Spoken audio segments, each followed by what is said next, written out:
Hello and welcome. Welcome to USA Global TV and Radio to the Talking Head Show, the business show. My name is Roland Friedl. I am an entrepreneur. I call myself an entrepreneur, not an entrepreneur. Entrepreneur means I'm a businessman who is not only taking but giving a lot back. And I run a company in Switzerland, Sparta Performance Systems, where we coach, consult international businesses all over the globe in 8 or 9 languages with my team since more than 25 years, 2.5 decades. We do process optimization, analyzing, and people development, meaning self-development, meaning a lot of leadership trainings, coachings, executive coachings, and also sales trainings and sales coaching and interim management we also offer with my team. Besides that, I am very engaged in men's work. So on every Wednesday here on USA Global TV and Radio at 3 p.m. Eastern Standard Time or 9 p.m. Central European Time, we have a show Wild at Heart. Wild at Heart means it's a show for men, by men, about men. And 2 hours later, we do the European Environmental Show. Yeah, and here on USA Global TV and Radio, on this channel, it's all about sharing and caring and educating people, supporting people, connecting with people. I'm a co-host at the Mallorca Connection. I'm a talking head like here on the show. I'm an elevated listener and a host and moderator on the other 2 shows I mentioned before. So let's get started. I'll bring up the decks. And yeah, if you want to connect with me, one is spartaperformance.com, spartana-performance.com. It's a business website. My general website is rolandfriedl.com. I will spell it for those guys who are on a podcast, on a radio station. It's ROLANDFRIEDL.com. And you can connect with me. So for those who are the first time here with me, I am here on module number 3, and the name of module number 3 is helping customers manage change through innovation. Actually, we're going through very turbulent times. Even the last 2 years have been more turbulent than the other crises we experienced in business. And I did a lot of research during the last 2 years together with my staff, and also wrote an amazing study. I guess it was by Gartner, who interviewed hundreds of CEOs worldwide from different industries. Ask him, okay, coming out of this crisis, this pandemic, what is your target? And what came out was it's retaining. It's not a lot of growth, it's just retaining. And the 2 main points were more efficient workplace, more productive employees, and because many people are working from home, remotely or hybrid, it's IT security.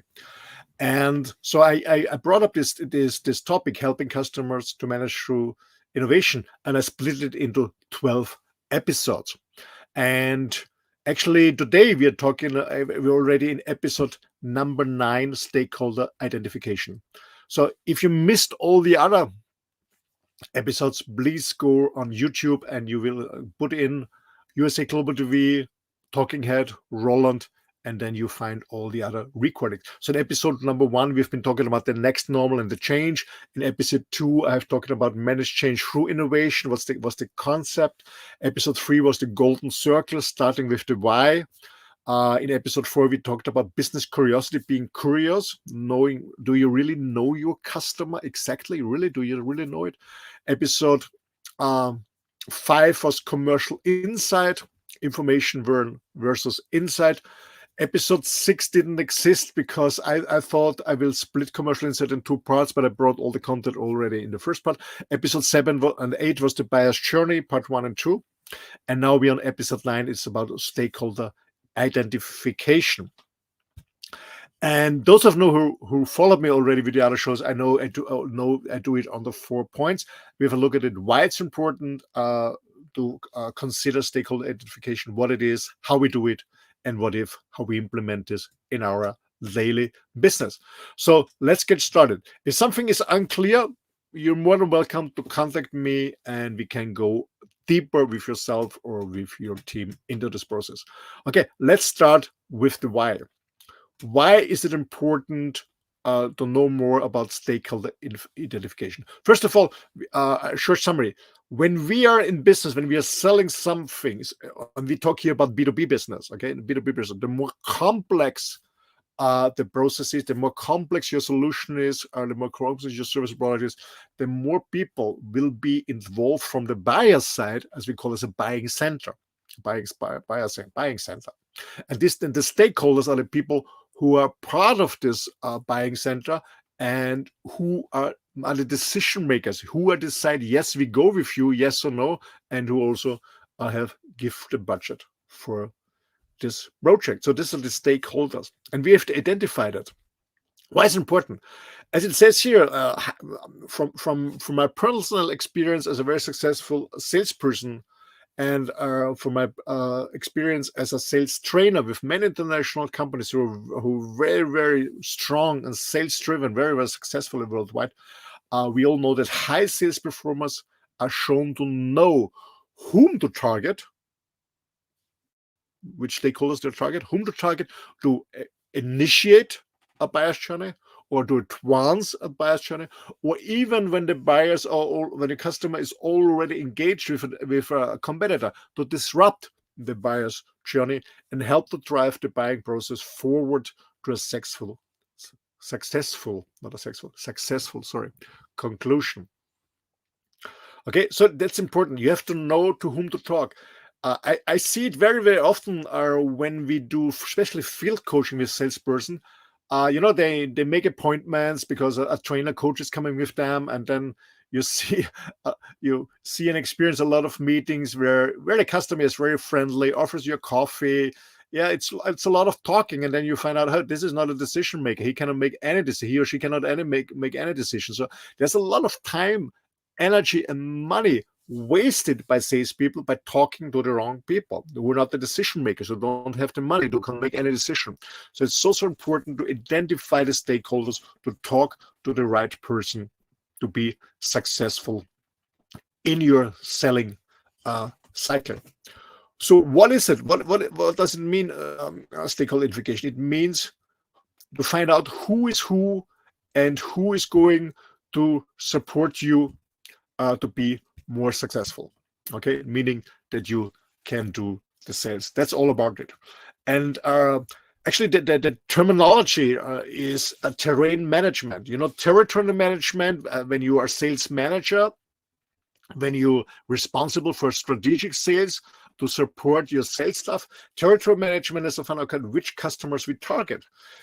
We can split it into areas. We can split it into branches, and in industry. There are different access to it, how we do a territory management. But even more important for me, much more important, is terrain management. Terrain management means who are the decision makers, who are they connected, who is influencing whom, who is talking to whom, who is reporting to whom.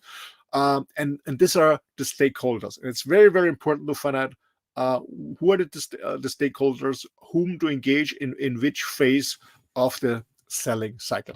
But let's go deeper and have a deep look at how we are doing that. I guess this is the more important thing to make it more practicable for you. First of all, we have to find out, okay, whom we're targeting. And I always give the advice, always on a C level. It's always easier to step down the escalators than going up. So always on the C level. I always communicate on a C level on decision makers. And depending on your product, depending on the projects, you have to involve different departments, different functions. And I guess what's very important is finance, of course. Finance should be on board because they have the money, the budget. They calculate the budget. Marketing becomes more and more important, especially during the pandemic and after the pandemic, because there was less one-to-one sales. So there was more online. There was more social media involved. There were more websites involved. So more online was going. So marketing became more and more important. And I can see that because two companies targeted me as interims manager and said, okay, we want you to be the worldwide head of marketing and responsible for sales. So there's marketing and then sales in the matrix, not the other way around. So there's a change going on. So marketing becomes more and more important. Sales, of course. Maybe it's production when when you sell a service or a product, a technology product in production. It can be purchase, it can be HR. So more and more departments have to be involved. So it's not a full range what I'm showing you. I just show here finance, marketing, sales, and production. As I said, of course you need purchase, and of course you will need HR maybe, or maybe another department too. But it's not only about the function, it's also about what I said before about the designation. So I always communicate on a C level, and I highly recommend it on talk to a C level first, because these are the decision makers. This could be the vice presidents, officers, directors, leaders, managers. And this person, they have key priorities. Yeah, when you look at finance, these are the latest data we got on research on, and this is from Gartner, and actually not only from Gartner, it's from Salesforce.com. Maybe you know Salesforce, or it's they're selling CRM programs. It's from BWC, from Deloitte, and from NAPCO, and from BWorld, actually from this year in 2022. So it's a summary of their findings. And what are the key priorities of finance? It's enabling growth. So that's what I told you. It's about retaining and enabling by growth, meanings having more cash flow to invest in maybe more productive employees, to invest in more efficient workplaces or in more securities, meaning cash flow and reals. It's also building employee and customer trust. It's also about taxes, risk, and regulation. It's about accelerating transformation and understanding the future of work. This is with finance. It's very interesting here. When we look at marketing, it's about enabling growth and measure value. Of course, marketing is there to enable growth and measure value. It's about launching or adapting our marketing strategy, a new marketing strategy, or adapting our existing marketing strategy. It's about defining and communicating purpose and motivation on the customer side. It's about communicating authentically, very, very important, authenticity. It's about developing and deploying a hybrid approach. As I said before, marketing became more and more important because the last 2 years there was less one-to-one sales, so we didn't meet people in person, so it was more online. And it's about doing more with less in marketing. And then we have sales. Of course, it's about enabling sustainable growth. It's embracing ambiguity. It's re-knowing the client. That's so important. Re-knowing the client. What's the issue with the issue? What challenges do they face? And that's actually the topic, helping customers manage change for innovation. It's about, as I said, re-knowing the client, knowing the client much better. It's about developing hybrid selling capabilities. It's embracing marketing and service diversification. And yeah, more for production, for HR, and for purchase, maybe. Let's go a little bit deeper and have a look about the stakeholders. And there's an interesting analyzed by Gartner's, because Gartner's analysis found that any given stakeholder likely falls into one of the 7 that you see on this graph, one of 7 distinct profiles. And we will see later that not all profiles are equally useful in your selling circle.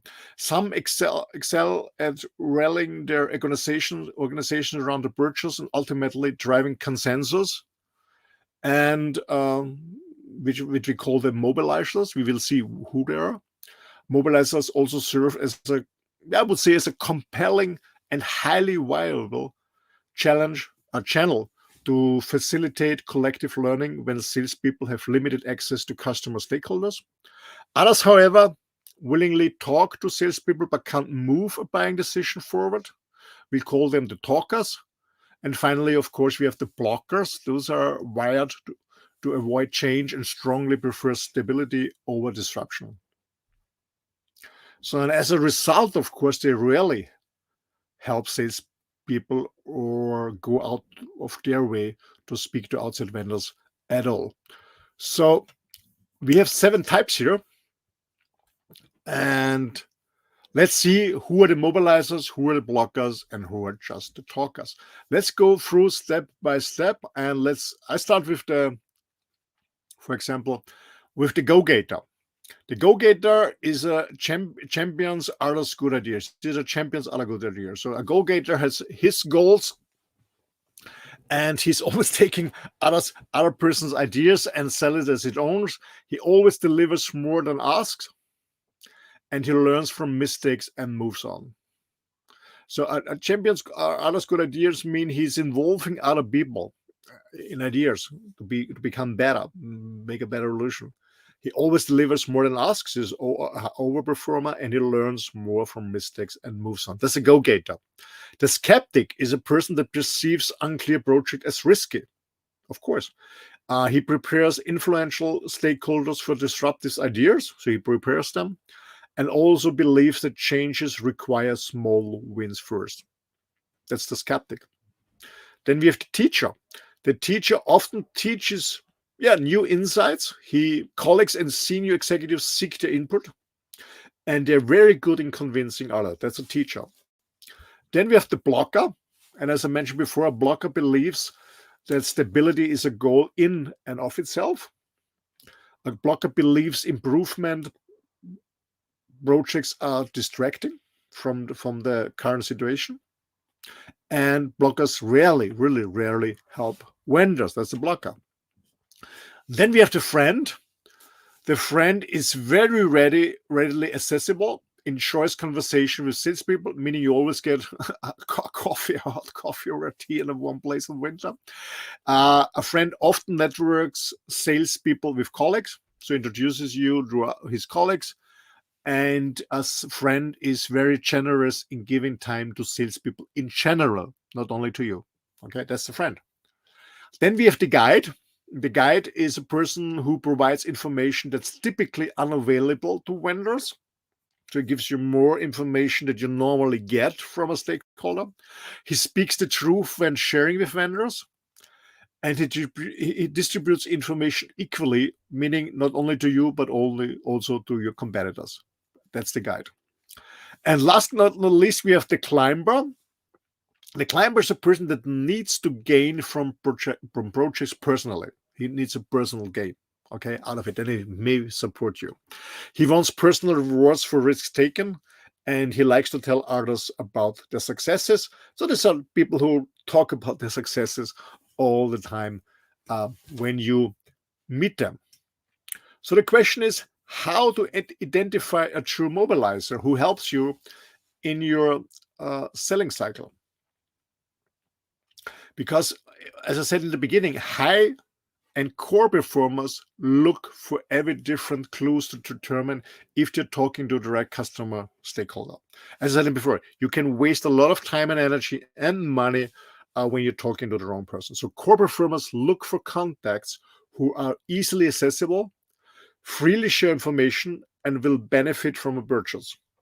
Moreover, core representatives, core salespeople, natural optimism, and they leads them to overestimate the contact's ability to help them.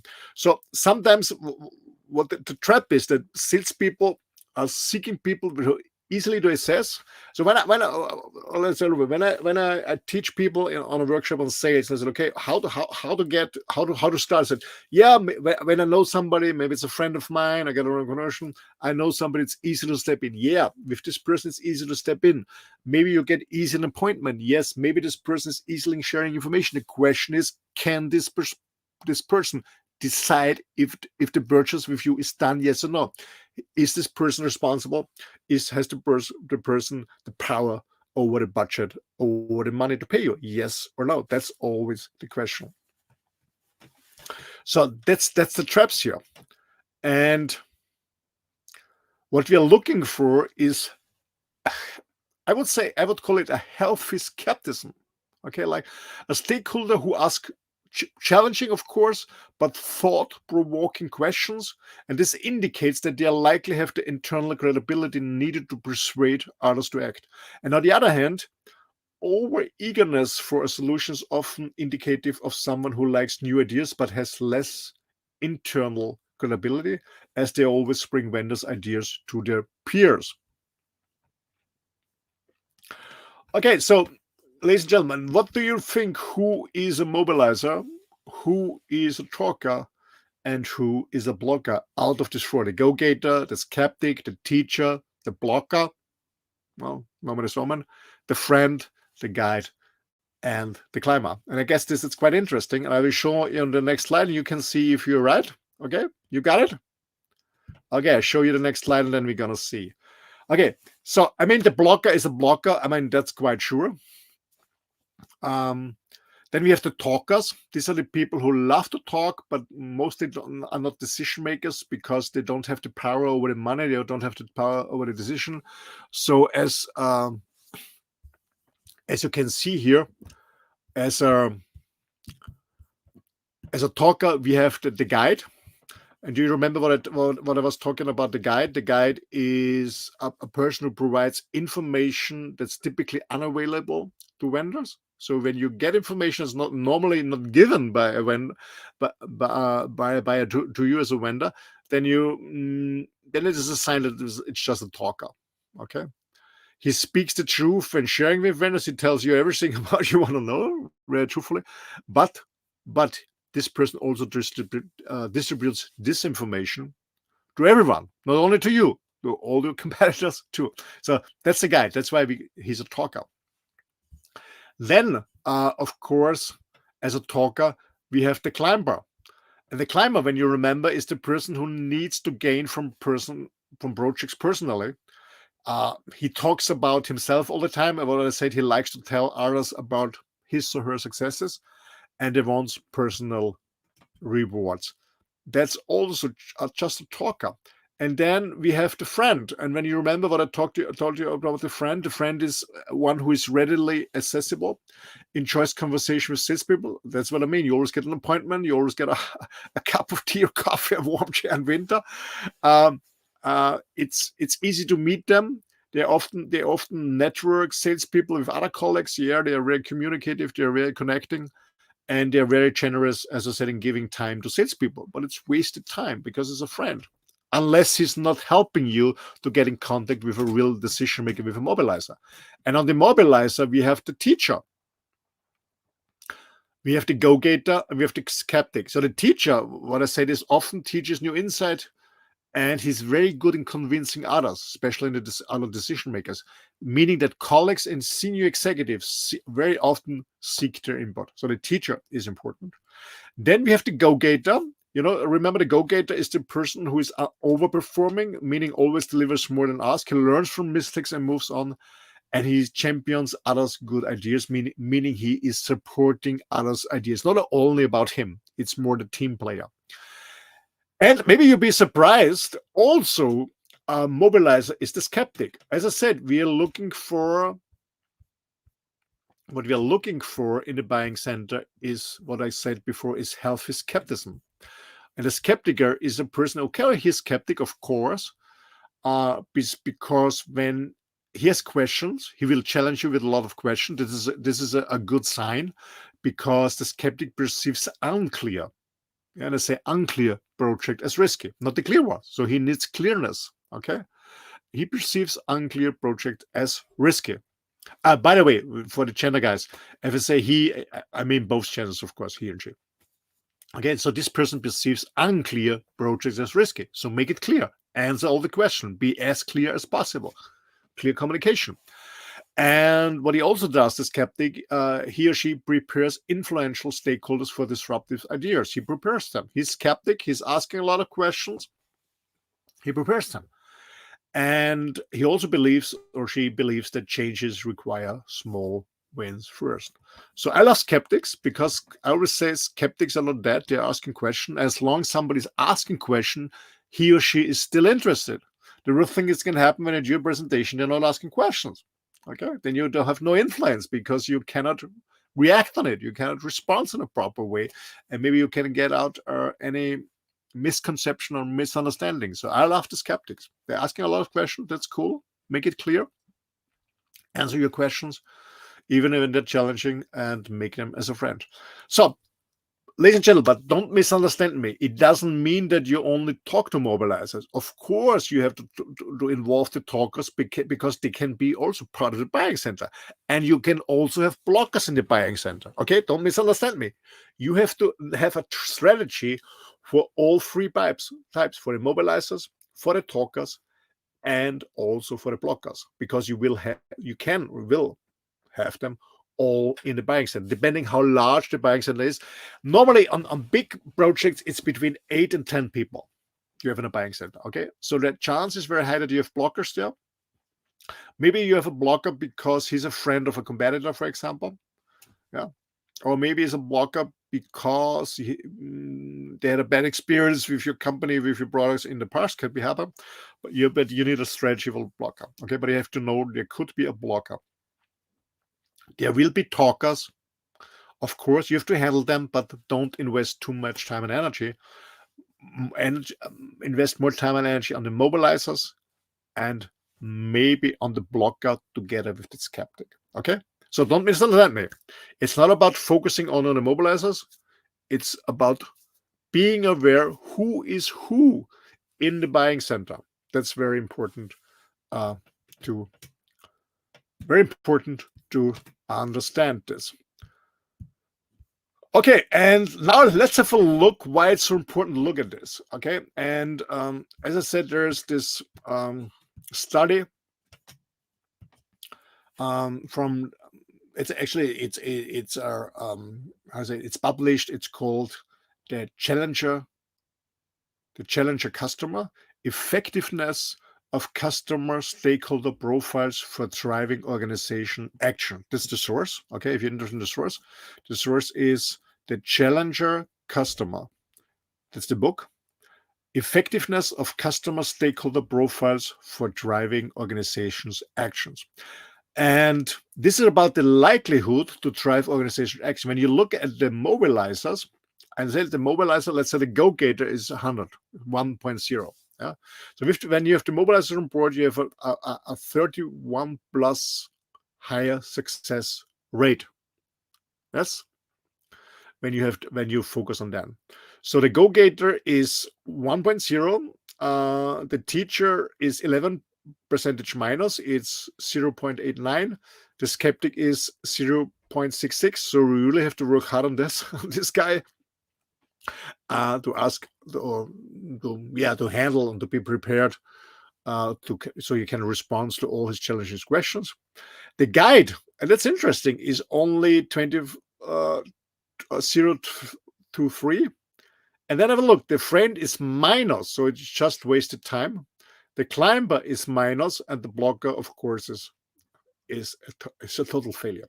But as I said before, you can have all three types in the buying center. You have to handle them, but you have to be clear who you focus on. Okay, the go-getter, the teacher, and the skeptic. You have to handle the guide, the friend, and the climber, meaning don't invest too much time there, and have a good strategy for the blocker. The best idea for the blocker, that's my personal experience with my own companies, but also with the clients we work together, is find a mobilizer that supports your idea and your projects, and find a friend or whatever you want to call it to convince the blocker or to neutralize. Maybe it's a sharp word because in military neutralize Mr. Kill, that's not what I mean. But to neutralize, you know what I mean, guys, to neutralize the blocker. Okay, so it's not too heavy. And you have to find out how much influence has the blocker in this decision-making cycle, meaning how much influence has the blocker in totally in the stakeholder. Yeah, how much value, how much weight does his voice have? That's very, very important. Okay, ladies and gentlemen, that's about the stakeholders identification. I hope this was value of you. If you need more information, you're more than welcome to contact me and my team. And yeah, especially for the identification, that needs a little bit training, a little bit practice with the teams to learn about that. I always do this not with case studies. We always do these trainings and workshops when our clients bring real clients with us, and we have a look at the territory management meaning on the stakeholders. I ask some questions, and the guys can work on them to continue their successful selling cycle by adapting it to the customer's buying journey. Yeah, if this was of value, I would more than happy if you recommend myself, the Talking Head Show, USA Global TV and Radio, and my team. As I said, go to the main website. It's rolandfriedl.com. It's www.rolandfriedl.com, rolandfriedl.com. And from there, you can link to SBS, Partner Performance Systems. It's in English and in German, and you also have a contact form. Thank you so much for listening to me, and I wish you a successful business.